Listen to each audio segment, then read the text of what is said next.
I wouldn't sit down and watch this film with your family during Christmas, to be quite honest.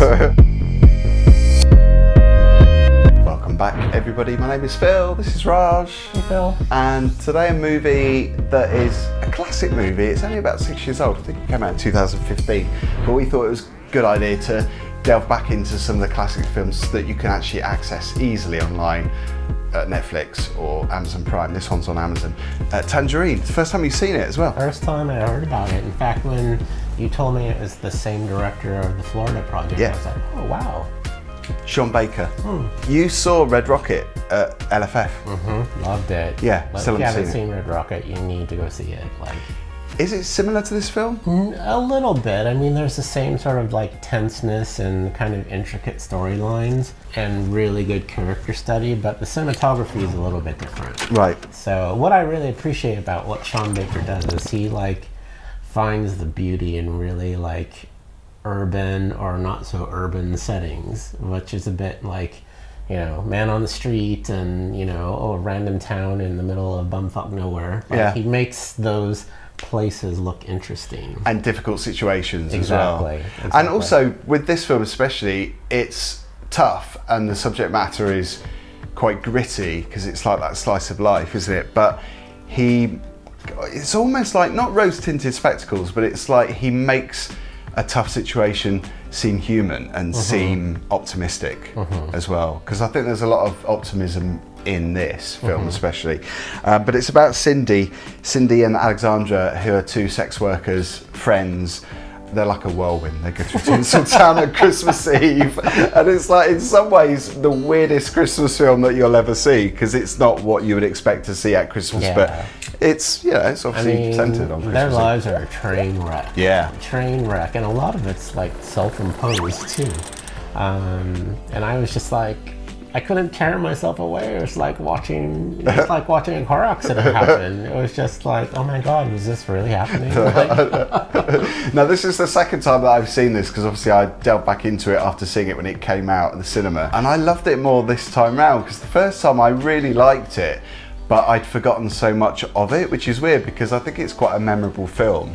But it is that kind of, almost like a documentary style, that feels like a fly on the wall. So there's a lot of detail that I didn't really pick up on the first time I saw it, but I love how there are different stories, different threads throughout the film as well, because you've got the two lead characters who are trying to find Cindy's pimp, who was it was her fiance, but he's been cheating on her with this other cisgender woman, Mickey O'Hagan. She plays Dinah, and there's that running joke as well. Is it Dinah, Dina, because they pronounce her name differently?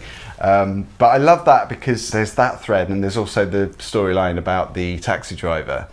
Which in the beginning I was like, how are they going to tie all this together? Yeah, and it really felt like two separate stories. Yeah, and I was like, how is this relevant to each other? But then in the middle of the movie where it comes together, then you're like, oh, I get it now. I asked you the question, does this feel similar to Red Rocket and obviously the Florida Project as well? But there is a difference in that this was shot on an iPhone. I think they used 3 iPhones with an anamorphic lens and an app, like an $8 app.